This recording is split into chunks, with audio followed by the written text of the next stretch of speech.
নমাজের একটি জরুরি মাসাইল। কোনো ব্যক্তি যদি নমাজের মধ্যে লাগে, আর যেমন এক রাকাত পড়ে নিয়েছে, এরপরে ওঠার পরে যদি ব্যক্তিটি পাদ মেরে দেয় বা বায়ু ছেড়ে দেয়, সেই ব্যক্তিটি কি করবে? সঙ্গে সঙ্গে নমাজ ছেড়ে দেবে, ছেড়ে দিয়ে ওযু করে নেবে।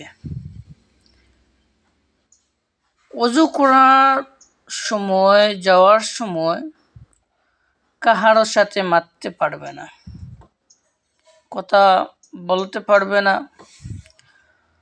আর যদি বলে নেয় তাহলে প্রথম থেকে নামাজ শুরু করতে হবে।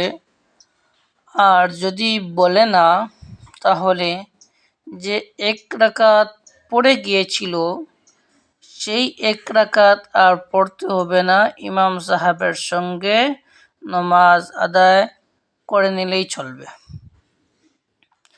আর যদি এমন হয় ইমাম সাহেব